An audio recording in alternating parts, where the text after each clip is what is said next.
oh, can you make this more fast-paced and cooler? I'm like, you don't know what that means. Like, what are you asking me? Like, bruv, it's not even about me. It's about the community and the people. And do you remember like your first time where you got paid more than what you thought you were worth? Oh my God, yeah. £1,500 for a 15-second edit.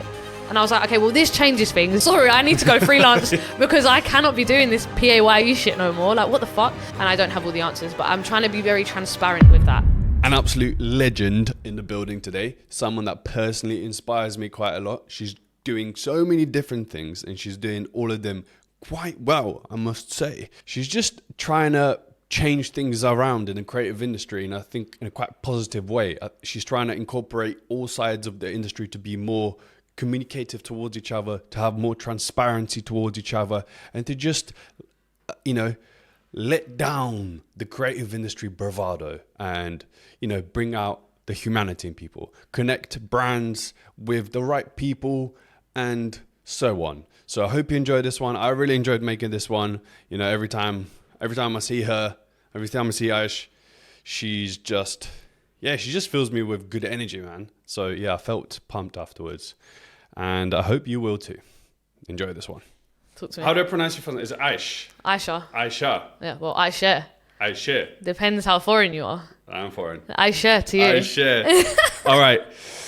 In the building, we have Ayshe Zaifoglu. Zaifoglu. Or if you're English, Zaifoglu. Whatever. Depends on where you're from. Do you know what I mean? I'm not precious. Yeah. All right. In your own words, who's Ayshe Zaifoglu? I am someone who is in front and behind the camera. Yeah. I just love to make things, whether it be screaming at people and being filmed, or whether screaming at people and filming. Do you know what I mean? Generally. But my background is in production and photography and video, and somehow transitioned into being in front of the camera. And now that has led me to having a brand as an individual, but also a brand that sort of represents like creatives as well. So I'm in quite a few lanes, which can be quite confusing for a lot of people. No one really knows where to place me. And I thought that was a downfall for a lot of my life, but actually I think it's a superpower. Nice. I do think it's a superpower. I think it's nice to have like your fingers in a lot of different pies. Yeah. I think it helps you have a perspective on how the industry works, not just behind the camera, in front of the camera, seeing the back end, the front end, and it makes you have a more it makes you be like more relatable to the different roles within the industry. You understand things more as well. I feel like the only reason debatable, some people might think I'm shit in front of the camera, but the only reason that I think I might be quite good in front of the camera is because I have had to edit people that are really shit in front of camera and make them sound like they can speak English properly. And I'm sure you know exactly what I'm talking about. I know. So like having to edit people, like piecing together sentences and just like, so I'm like, actually, I know that if I say something wrong, I'll do the sentence again. Like I know how to sort of work it from the back end. So it's benefited me in front as well. Yeah. Big time. So, just a bit of context. So obviously you started along. I was trying to look into your history a bit, and obviously your history. Your history. I was trying to do some nerdware research. I was like, man, this girl's done a lot. Yeah. So I was going through your Instagram, and obviously you worked at Rinse FM. Then you had this something to do with a cure. I don't know what that was. Yeah, that was a weird collective of a few. It was kind of strange. It was when I was at uni. I know everyone just wanted to be like part of a collective. It was all sort of, it was a magazine and we did some events, but like I think the people that were involved in it only ever met up in real life like 4 or 5 times. I see. It was one of those. Did you think that was sort of the culprit of seeing how like you can collaborate with other people to sort of make a brand and sort of like a... Yeah. I've never actually thought about that being part of sort of how I've come into where I am now, but to be honest, that was probably the start of like me ever witnessing any sort of agency situation. Yeah, because there was like, we had like a chat with like people from all around the world that were like writers or photographers or whatever, and I would go and take pictures at something, and then someone would write about it, or I'd edit something and someone would make a song to go with it. It was very collaborative, but that was super early. That was like 2013, like 2014. Yeah, so I didn't even know like how we were operating, what we were really doing. But actually thinking back, that is a bit Nardwari of you actually. That's a bit like, fuck, actually maybe that was the beginning of me of being involved in like creative collaboration. Yeah, and I don't know, it's like now, of course now you've got Pay Your Shooter, which it's from the sidelines looking in. It seems like a very thought out. It's not collective, and it's not collective like movement in the sense of like it makes sense where it's it's made by someone that works within the industry that then wants to give back to the industry and people that are maybe like to basically providing to yourself a few years ago. You know what we didn't have. Yeah, what we didn't have. Yeah, exactly. Yeah. And at what point did you go from like, okay, AZCAPTURES, I'm like, freelancing, doing work, and then, I want to make this into a brand? I think, well, because I was freelancing and people were sort of expecting me to work for really shit rates or to be honest, the reason that I birthed the brand or the phrase, say, is because I was getting frustrated that people just wanted me to take pictures for free. And I was like, bruv, that's not like, I know I look like I'm having fun, and I am having fun, don't get me wrong, but it's a job. And it might be a hobby to a lot of people, and like a lot of people have a little Canon DSLR like for fun or whatever, but I wanted to make that my occupation, and it was my occupation for a while, but people just still expected me to come and like, artists are the worst, like they just want you to come everywhere and shoot them a fucking album cover all the time, and it's like, that is money, by the way, just in case you weren't aware. So I just got frustrated and I made one t-shirt, and then this was when I was working at Rinse, I was sort of trying to freelance on the side, and that frustration of like people expecting me to work for free was around that time. And so I made one t-shirt, wore it to work at Rinse, and notoriously you don't get paid a lot of money in radio in that world anyway, so a lot of people that were assisting or that were in and around my group sort of at that time were also frustrated about not being paid so well. So everyone was like, I want a t-shirt. So then I made like 50, sold them, and then from there built it out a little bit. And I never had the intention of having a brand. It wasn't like, oh, I want to make money and I want to sell things and I want this to be a collective and blah, blah. It's happened so organically. And I think it picked up a bit just before COVID, and I was super excited. I was like, wow, like I did my first big event. It was like 300 people. I was like, wow, this is sick. Like was selling loads of socks that were cutting off people's blood circulation actually because they weren't made very well. But I just was like, fuck, I need to make something and sell it.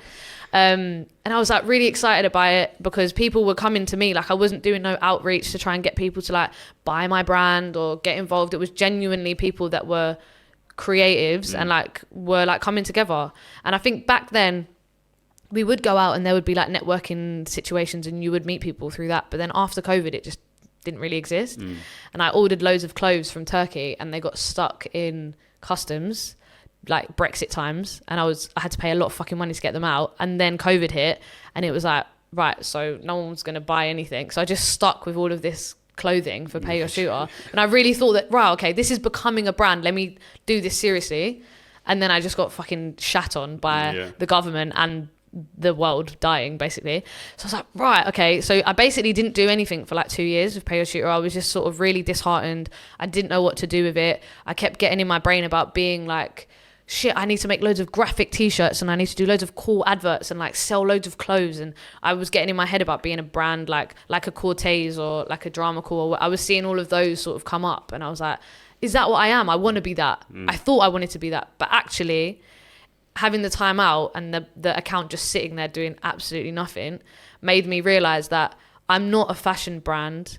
It's not even about me. It's about the community and the people, and just the name itself is like a mantra for people. It's like people connect with it. Like you hear it and you're like, oh, when you figure out what it's about, you're like, oh shit, yeah, I get it. Like I've been on set with people who have no idea who I am or who the brand is, and they'll read my t-shirt, like when I used to do like BTS on like big productions or whatever, and like the DPs who are like old white men would read my top and be like, oh, okay, they're probably getting paid really well, to be fair, but it's not for them. Sort of they get it because they had to come up through probably getting paid really shit as well. So it really connects people, and I think I've realized that from having a break from it. And now I'm very much in the space of creating a database for people where like when jobs come in, I can sort of newsletter out and like offer things out to people. And to be fair, like, I know it's called Pay Your Shooter, but not everything that you do is going to be a lot of fucking money. Like some jobs are tiny, some jobs you do for the benefit of the people that you meet, so that your payment can be very different. It's not exposure. Just I mean the exposure thing is absolute bullshit, but it is. Sometimes £100 job that might take a minute well, a minute, an hour, say, we'll put you in a room with people that are going to book you ongoing and pay you better rates. Like, so I want to just have a sort of situation where I can workshop and get younger people into the spaces easier and paid and respected a lot more than I ever was, but also branch out into an agency situation where like brands can come to me and then I can put together a team of like the big boys and we have bigger, like more money, and we can do it how I think it should be run in this creative agency brand world work, because a lot of agencies and the people that work for them, or even people directly at brands, haven't got a fucking clue about production or how things work. They're like, oh, can you make this more fast paced and cooler? I'm like, you don't know what that means. Like, what are you asking me? Like, as an editor, I'm like, the amount of fucking shit feedback I've got there, I'm like, that makes no sense. Plus I didn't do anything and now you like it again. It's like, bruv. So I kind of want to bridge that gap between like brands and the creatives. I think the people that are making it should be super involved in the conversations, and the people that are like producing it, say, or like that are coming up with the creatives should be in touch with how an edit works, what sort of camera gear you're using. Like, you should be in the know, because I've done so many jobs where like the producers or the agency link has never picked up a camera before. To me, that doesn't make sense. But maybe, I mean, it's been working like that for a while, but I just kind of want to change that. I think it makes for better flowing work and like a better outcome. So yeah, I'm in the mix of like making it a bit more of a thing. But the people were sick. Like, I did a call out and I was like, I want to make this I hate the word agency, but like quote unquote agency.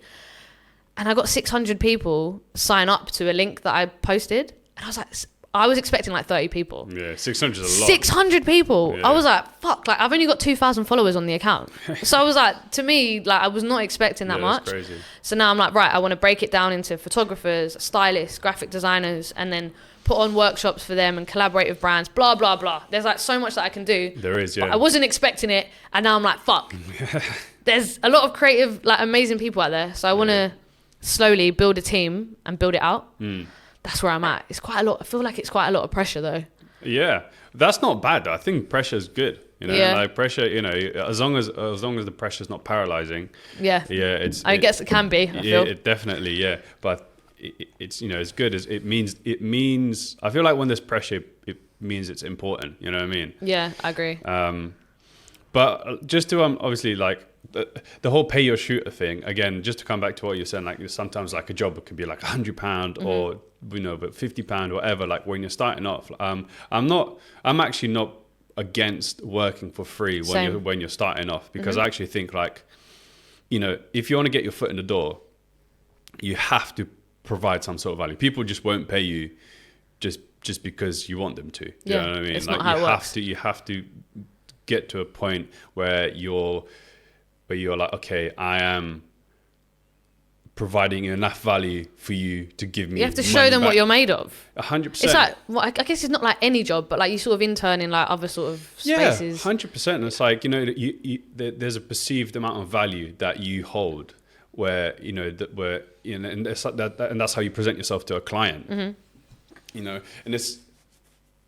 And that evolves over time. When you're first starting off, you don't really know what your value is. You're like, okay, how much can I charge? How much can I do this? And obviously, that, to be honest, that's an ongoing problem. I'm sure you know. Like, how much can I charge for that? Yeah, I get so many messages. People like, oh, so this is the job, and it's this amount, and it's going on a billboard here, and blah blah. How much should I charge? And I think I'm a 27-year-old nutty girl. Like, I don't fucking have the answers. Yeah.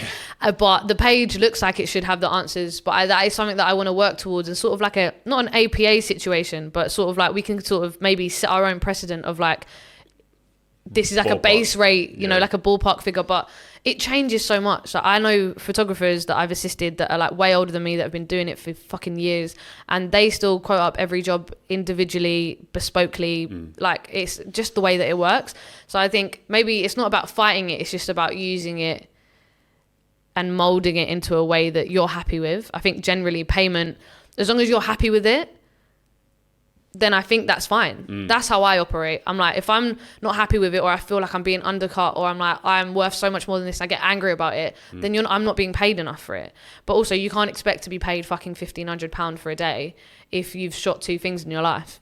So it's a balance. It's a balance. Definitely. Yeah. Which I'm still trying to figure out, and I don't have all the answers, but I'm trying to be very transparent with that. Like, I had someone come at me recently because I put out put out a competition post to get some photographers to shoot a festival. And the plan is for it to be like young shooters. There is a fee. It's not a lot. But they get free studio time, they get clothes, and they get this small fee. And it is aimed at people that have never shot a festival before. Because if you haven't shot a festival before, Live Nation or whoever it is who's putting on the festival, they won't give you a AAA to shoot it.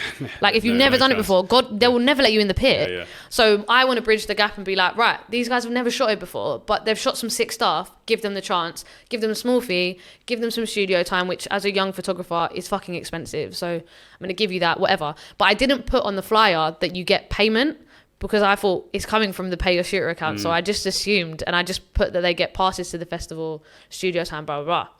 And then I got some hate on the post, people being like, how can you expect people to work for free, blah, blah, blah. And I got really defensive because I was like, what the fuck do you mean? Like, I know it's only a small fee, blah, blah, blah, but I didn't put it on the post. So it looked like I was like moving mad, but I'm like, they're getting paid. Like, is it not obvious? Like, they're going to get paid. And I got really upset. But I'm like, oh, because I'm doing the social, and I just assumed that people would assume with me, but that's not how running a brand works. No. So I'm trying to be super transparent and being like, bruv, like, this is what I'm doing. Like, you're either on board with it or you're not. Like, and also people are so quick to fucking jump on you. I thought the people that followed that account would be a little bit more like with the vibe. Do you know what I mean? But no, yeah, you can't assume, because you got to remember, it's like people won't be as... there's no chance people will be as involved in your brand as you are. Yeah, exactly. In your own brand. Fuck the haters. Fuck the haters. But I love the haters. You need criticism. You need people to be like, oh, what the fuck? You know? And to be fair, when I saw the messages, it really hurt me, and I really felt, and I was like, right, okay, I'm clearly passionate about this. Yeah. So if anything, it's a good thing, because I'm not detached from it. I'm very much involved, and so thank you, whoever you were, who got my back up. Yeah. They were getting paid though. Don't worry. Yeah, 100%. Do you remember what was your? What we were talking about getting paid, you have to be happy with your payment. But do you remember your first time where you got paid more than what you thought you were worth? Oh my God, yeah. Yeah, what was your first time? To be fair, I think the first time that I realized that I should go freelance, so I was still working, and then I got a job to shoot BTS stills on a Puma campaign, and they paid me $1,000 for the day. And I was like, that's basically how much I clear a month at this job that I'm at. I was obviously just starting from uni. I was like, £1,000. So and they came to me and told me that's how much it is. And I was like, sorry, I need to go freelance because I cannot be doing this PAYE shit no more. What the fuck? So then that was sort of the click for me. But then during COVID, I did my whole chameleon thing and just became a full-time editor because everyone needed an editor in that time and no one was out shooting. So I managed somehow to get a job with FC Porto, and I was making FC Porto. Oh, FC Porto. Yeah, the football team. Hilarious. Really random, and they just wanted some of their archive footage cut into 15-second stories because nothing was going on, no football was on. They just needed to stay relevant. They were paying me £1,500 for a 15-second edit. Love that. You know how much a 15-second edit takes to fucking make. Yeah. No. And they would give me a massive folder of footage. I was like, bruv, are you fine? Yeah. I'm fine. You don't know the So work I did for me. quite a lot of that in COVID. And that made me realize, there's a lot of money in this world that people are happy to part with. You just have to sort of navigate and sort of a little bit maybe worm your way into the right places to get it. 100%. You have to worm your way into certain places. And what about you though? My first one is, I remember I did I shot an advert which was it was just again it was I didn't finish uni, but it was very near after uni because I'd been working a lot of TV stuff. I've done filming golf and whatever, kind of getting paid $350 a day, £400 a day. And I remember my mate, this was absolutely insane for her. She's a photographer and she won an advert to be filmed and shot, and the budget was $100K, and what the fuck? they were what the hell? And she got a really good payout. But I was a DP, and I was it was so funny because I was I have no idea what to ask for here. Yeah. I was very optimistic. I was I guess 10 grand. I was yeah. what? And they were well, you're not getting paid 10 grand. You're just a DP for a day. This is ridiculous. But they were but they gave me APA, which was $1,200 for the day, and then they also paid me £600 to just turn up on the stills day just to be there, like do nothing. Stunning. Literally, I was like, Wow. I brought like one of these, and I just had Pretend it in my like you're pocket. busy. I'm doing something. I'm doing something, and I was so out of my depth. I remember turning up on the day, and they asked me like for what kit I want. Yeah. And I wrote them like a list of like, oh yeah, give me. I'd never used an Alexa before, but I've know how to use an Alexa. I've been at situations. Yeah. So I was like, give me an Alexa Mini and like this lens and whatever. And they were like, okay, sweet. And I turned up and they were like, we can't give you this stuff, but we can give you this. Yeah. And I turned up on it. I was like, oh my days. They'd given like an old Alexa. Shit. The big one, and they'd given me this lens, which was, oh my days. Like a big cinema lens. But yeah, I mean, I wanted the cinema lens, but this was, it was this French company, Optimo. Anyway, Yeah. It was like this big. Fuck. And I got it out, and I was like, oh my days, this is going to be a stressful day. But luckily, I had this DIT who like worked on like Star Wars and stuff, and Wow. he absolutely sorted me out. I was like, I was just honest with him. I was like, mate, look, Yeah. I'm way out of my depth here. Mm-hmm. Just like, if I'd appreciate just a hand from I you. love that. I appreciate that, and I feel like a lot of people should be more like that on set. I think when you first start being on sets and stuff, you feel like, well, I don't know if it's a man thing, but a lot of the men just feel like, I don't feel like they ever ask for help. And not when I first started being on sets. They're all like, oh, like fucking yeah, but they're probably struggling, but they're never going to tell anyone. Yeah, I have met a few people. Like not to give out any names, but like I've met people where.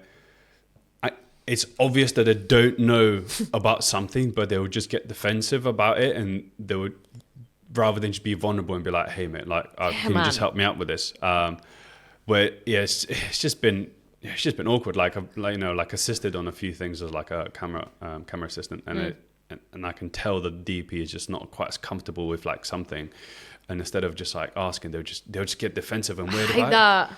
So like, yeah, it's okay not to know. Yeah. Like it's really. And the job will be better if you just be honest. 100%. Like we don't need to tell the client. Like let's just keep it between us. Yeah. We can work together. Work together. We can talk about it, and like it's not a big deal. Like there's actually so much information in this world that you can't know it all unless you've been in the industry for like donkey's years. Yeah. Yeah, man. So.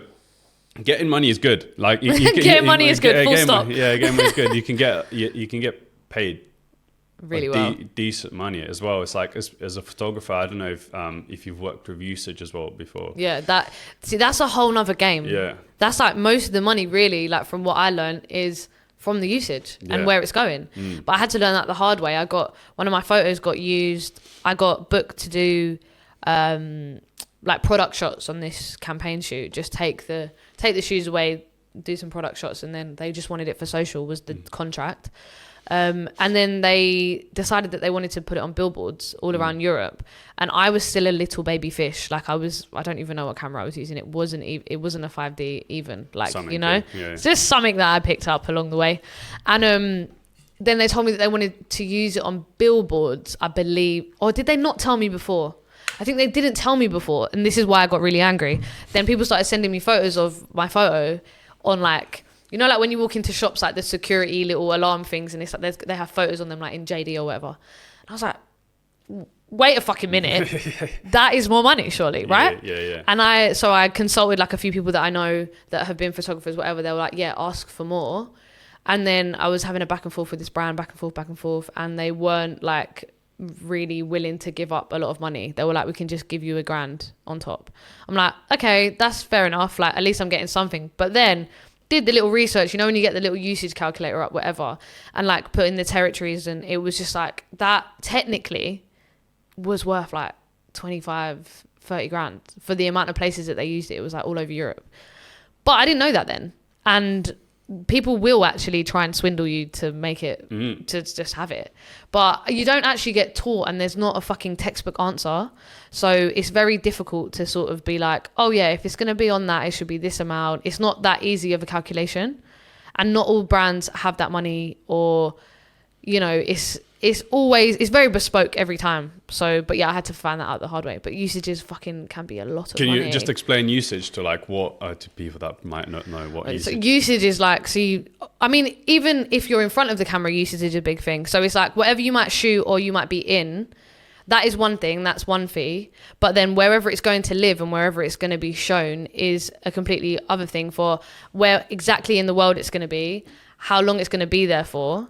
And like if they're promoting it with like sponsored ads or whatever it might be, like that is just all adds up to like a whole additional fee that you add to on a breakdown of an invoice to be like the usage is in these territories for this amount of time. Yeah. It's X amount of money. Yeah. But I figured that out through that job that I did where I was like, okay, photo wise, like as a shooter, that is something that you need to consider and always add on top or ask and make sure you have it in contract exactly where it's going to be, for how long, whatever. But also now doing stuff in front of the camera, like if you're in any content or you shoot something for someone, if they put a sponsored ad behind it and put money behind it, there is so much money to be made. Or if they want it on your page for 3 months or they want it on your page forever or they want it on your page for 3 days, that is all a different fee to add on top, which I'm now learning that as well. But again, didn't go to school for this. They also don't teach this, I don't think. Not really. So it's like kind of figuring it out, asking people. But that's one thing that I want to make like so clear with like just my personal brand, but also with Pay Your Shooter is like, it's about transparency. Like no one's going to know how to price something up if you're not honest about how much you price something up. And like money is in this country generally a big taboo, but it's like, I'll ask anyone now, and generally the people that I go to will tell me exactly how much they got paid for something. It's not fucking, it doesn't mean you're better than anyone else or you're worse than anyone else. It's like, it's all helpful for all of us. Yeah. But some people still don't like talking about it, so. Yeah, no, they don't. And it's, it's weird. It is, talking about money is strange because I feel like people that have money, people that make a lot of money have no problem in talking about like, oh, net worths, I'm worth this much, or like, I make this much money or whatever. Yeah. Even if it's not in the millions, but like, like 50K, 100 grand, made this much in a year. But like, but in general aspect, people just, it's not comfortable in sharing how much money they make. I think it's a lot to do with like maybe jealousy and envy on how other people would treat you. I think it's quite a British thing as well. Maybe, yeah. I haven't thought about that, but yeah, potentially. It's definitely like in America, it's like, money is just, just like what they want to talk about, isn't it? Have you ever been part of an agency? No, I've only ever been like hired as a freelancer to like consult or to come up with creatives or, shoot or whatever. But I've dealt with a lot of agencies, and I think having bounced through working, like being hired by loads of agencies, it's made me realize that I don't really like the way that they operate generally. A lot of my friends that I have now, working friends, are people that I met that used to work at agencies and that we've done work together or they produce something or whatever. Now they're all fucking freelance. So I'm like, great, let's work together. Do you know what I mean? But I just have seen a lot of flaws in a lot of situations that I've been in. And I think that is what has made me feel like I could maybe do it a little bit better. Maybe I'm just a narcissist and I just think I could do it better than everyone else. There's no better way to do it than just like doing it, you know what I mean? Yeah. Learn by doing. All right. Your transition from like behind the camera to in front of the camera, how did that come about? What was the sort of first gig? It's funny actually because I got it technically by accident. So Box Park came to me. They wanted to make a series about all of their different like restaurants and like boxes. And I was producing and directing it, and I made a treatment for it, and I had a page in the deck that was like potential presenters. We had like Munya Chihuahua on there, like Henry, I think Harry Pinero might have even been on there. Like these are the people that we wanted to approach to be the host for it. And I got loads of like budget signed off. Well, I say loads, it weren't a lot of money. I got like budget signed off for it. It was all sort of happening and was about to have those conversations with people and like reach out to be like, would you be interested in hosting this series for Box Park, blah blah blah.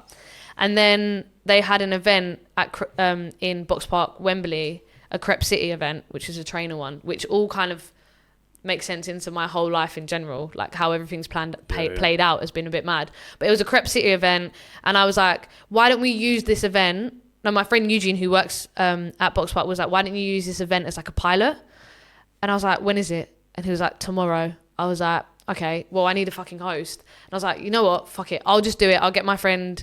I think I had Hayden on camera. Or was it Jay? One of the boys. Like, I was like, just bring your kit. I'll just walk around with a camera. Like, let's just see if this format works.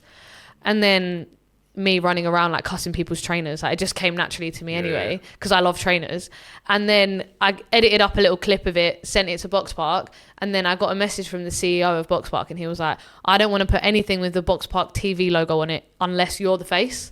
And I was like, okay, well, this changes things, because I was just about to message fucking Munya Chihuahua if he's down to fucking be in it, and now you want me to be in it, but I'm meant to be directing it. So it was all just a bit like weird, but I had all the budget signed off, so I was like, you know what, fuck it, I'm gonna do it. So then I think we did like 12 episodes of like me eating like loads of food that I probably shouldn't eat because my belly doesn't like a lot of foods, but I was just doing it anyway for the lols. Wow. And then from there, I think from there I had like an opportunity with Nike where I got to design a shoe, and we had to make all of our own content. I was like, fuck it, I've been in front of the camera a little bit, like I bought my own Rode like reporter microphone. I was like, I'm ready to go. So we had to make all of our own promotional materials for it. So I did some joke stuff in front of the camera for that, and then I got a call 3 or 4 months later from someone from Nike, and they were like, we have an opportunity for you, like we want you to be a host for us. And I was like, fucking whatever the opportunity was, I was going to say yes to it anyway. It's like, fuck it, okay, great. And then I got signed as a host within like, I think it was like a year of like that first Crep City fake pilot thing that I did. So they all sort of kind of worked out, and the fact that first one was a trainer situation, and that I ended up getting signed by like the biggest trainer brand in the world as a host, is just a weird full circle moment. But it all happened very quickly and technically by accident. But yeah, but I think it's accidents, but at the same time, like, you know, you like an accident, but you have to put yourself in a position where, you know, those accidents and luck are able to happen. You know, you're there in the first place pitching and trying to make this whole thing happen. You'd come up with a pitch. So yeah, it's accident, but at the same time, you know, over time, these opportunities come up, and you sort of like grab them by the balls. Grab them by the balls. Grab them by the balls. Yeah, it felt like it was meant to happen. And I think now, if I'm ever cast in anything, like I don't ever want anyone to be in it who's not authentic to what the brand is, what the story is, whatever. And I think genuinely, I was having so much fun on camera that came across, and that is why people picked me up and thought this is actually going to work, because I hate watching people that you can tell that they are not having a good time. They're faking it. They know nothing about what they're talking about. I never want to do anything like that. So if you ever see me doing anything and you think you're chatting shit, let me know, because I don't ever want to be that person. Well, you know, I'm sure inevitably at some point it might happen. For the money. Yeah, you know, you never know if it's paid good enough. So now, you know, you're doing the Sneakers Live thing with Nike. How's that going? Yeah, it's been really sick actually. So how long have you been doing it now for? So about, I think this will be my 3rd year. Crazy. Yeah, it kind of started COVID-y vibes. And the first ever show that I did was like setting up a phone, using a streaming platform in my bedroom, like on a shitty fucking selfie stand, like talking to people in America about trainers. And then from that, it transitioned into the year after, we did a massive like game show. It was like in a huge TV studio. It was like a 8-9 multicam TV studio. We had like 3 sets. We had like, you know, like them tubes like in those like American like game shows where the money is flying around. Oh my days. We had a fucking money tube, like, and I had to host this thing. We had a live audience, and I was like, I've come from doing this on a fucking phone like this in my bedroom, like telling my dog to be quiet, to hosting a whole massive like TV game show.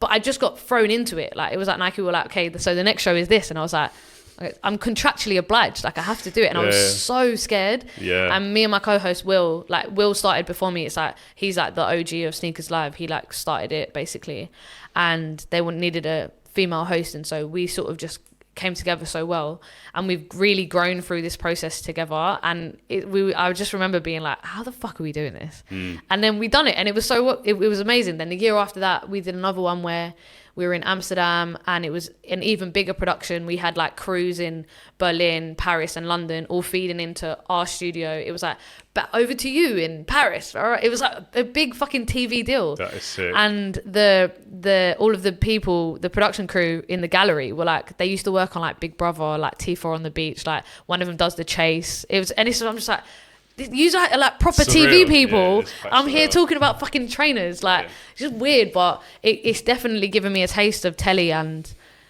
I don't want to be in like mainstream TV, but I know that I can do it. And live is so hard. Like, it's definitely an art. So like when I see my drama doing Love Island or whatever, I'm like, bruv, you're fucking sick, you know, because it's so hard and not everyone can do it. You think you can, you think it's easy, but it's fucking not. Yeah, it's not. Is it? Yeah, you have to be on point with your pronunciations. You have to be on point with your timings. Yeah. You have to be on point with so much. People talking in your ear, bruv. Yeah. Like, it's mad. Yeah. It's fucking hard. Yeah. And like, or if someone's rambling on and you've got to like, we do this thing on the Sneakers app where we do poll questions so people can interact live, or we release a trainer like live and we have to do it on the dot of like, okay, so this shoe is dropping at 12 p.m.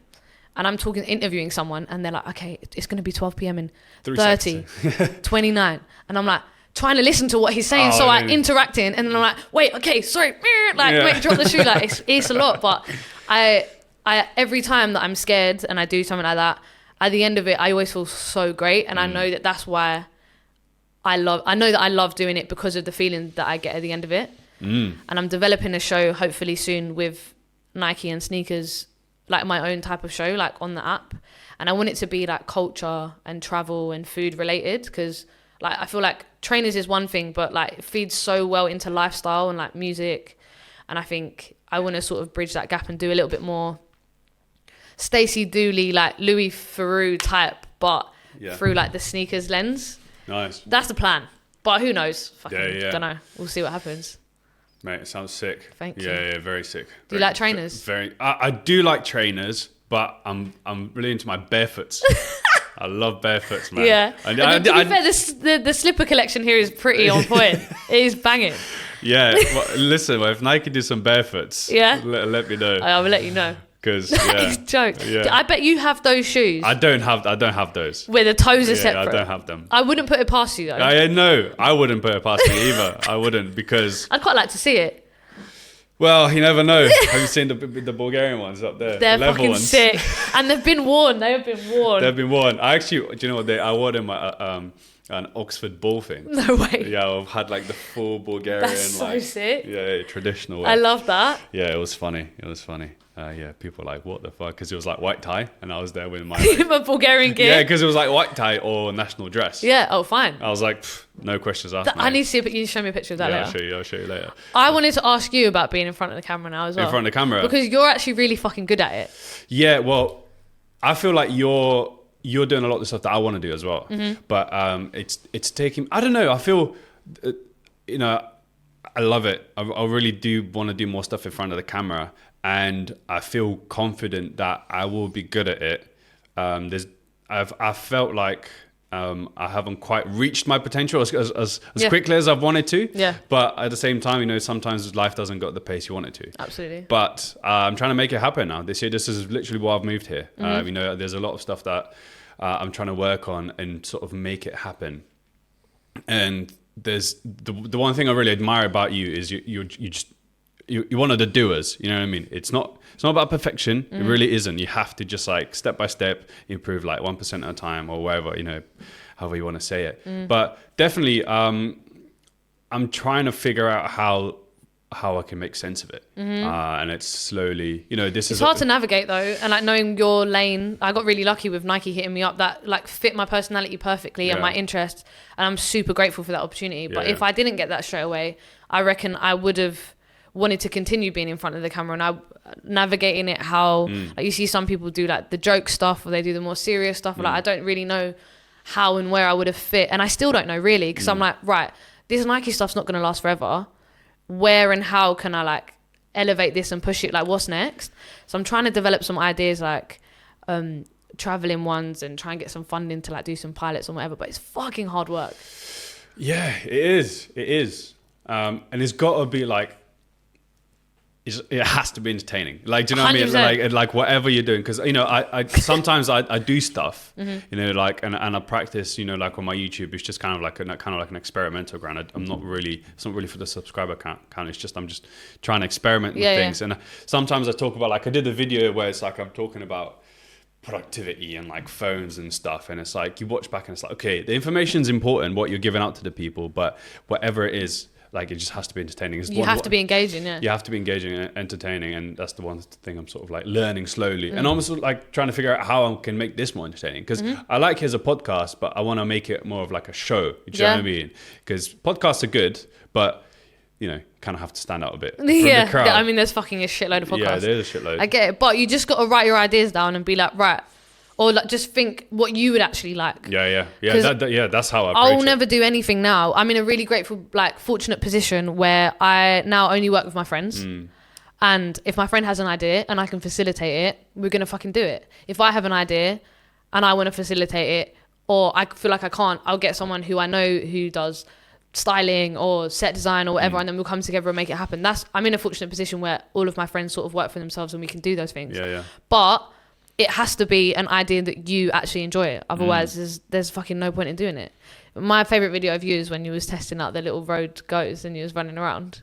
When you was like, I'm testing out them for wireless or whatever, it fucking killed me. I don't know what the hook is, but like I just think you're great, and I think this will. Yeah. It has legs. No, it's consistency. Well, the reason I got it is because I want to like do some like street stuff. Yeah. So I've got a whole rig. I'll show you later. We should do something together. Mate. The height difference would be pretty jokes. It would be funny. I'm down. Funny. Let's do it. Yeah. I'd actually be so down. No, 100%. Yeah. Let's go. All right. We'll figure something out. We'll get Ella to direct it. Ella would love it as well. Ella's really good behind the camera. She's a really good director. I think that's kind of like where she's at it. Yeah. But yeah, man, in front of the camera, it's slowly sort of starting to make sense for me. But you know, like I'm here. Like I'm here. I'm 6 months into this flat, and I'm driving myself crazy 70% of the time. But you know, the rest of the 30%, I'm kind of like figuring out. Like you said, like writing ideas down all my days. Like every night, I'm just like. But that means it's gonna happen. Like a lot of people expect things to happen for them. And those are the people that I don't have around me, but I have seen them. I've been in the same vicinity, and I've absorbed the fact that they just expect that this shit is going to come to them. Sometimes it does, but I'm not that kind of person, and I don't expect anything from anyone. So I have to make my own shit and make my own luck. And if that gets picked up by someone, amazing, let's fucking go. Yeah. But if I'm not already doing it, I can't say I'm a sick presenter if I'm not presenting anything. Yeah. You might say that you're really good in front of the camera. Show me what you've done in front of the camera then. Because I'm sure I might believe you, but I'm not going to give you money to do something for it. Yeah, do you know what I mean? Yeah. So you got to make it your reality. Got to make it the reality. Yeah. But you're a doer as well. I think so. Well, yeah. Sometimes I'm a doer. I just don't like to I don't know, make my head too big. But also, it's I lost my train of thought. Whatever, man. But you're a doer. Yeah. Well, but there's sometimes. I'm a doer, but when I think one of the things that I do value within myself is if I'm not a doer, if I'm not doing the thing, I'm not blaming anyone but myself. Yeah. Do you know what I mean? I take full responsibility for like anything. Do you know what I mean? Like even if it's not really my fault, like it's way easier for me to process if I didn't get a job, if a certain opportunity I didn't get but someone else got. It's like it's way easier for me to like process by putting the blame on myself, because then isn't that a bit too harsh on yourself though? Yeah, that's how I like it though. That's how you like it. That's how I like it. That is what gives me anxiety. But you like it, sure, fine. Yeah. It's just because like I can't. It's just not in my blood to like put blame on anyone else or anything else. You know what I mean? Yeah.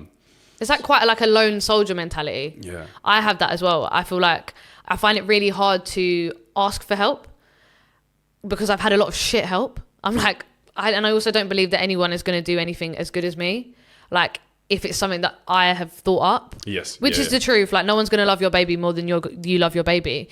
But I have recently, only really in like the past few months, have I realized that actually make use of the people around you and also make use of the people that want to help you, because there are people like, I feel like people like me and you, we're very personable, which means that we have good people around us.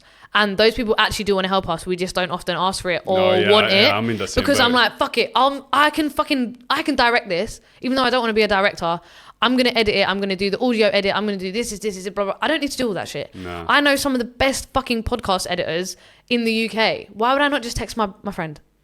He'll do it. Like, do you know what I mean? But I just have this very like lone soldier. I think it's because I think it's because of my heritage, or like I'm from Cyprus, my dad's from a little village, like we're all very like DIY, like you do it yourself. Like man fucking walked from one village for 3 days to another where his family was settling. Like this is like lone soldier mentality. It's like we have got to fucking keep going, and you got to look out for yourself type thing. And I think a lot of people who are first generation or second generation, they have the same mentality, and you just got to fucking keep going for you can't fucking wait on anyone else or just get it done.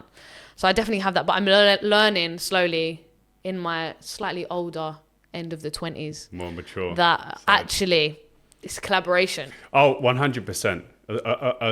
As important as it is to be a lone soldier and to have those qualities, it's just as important to like to be able to ask for help and to be able to like, you know, those are the ones that make the sort of the good leaders, is like the people that can delegate stuff. Yeah.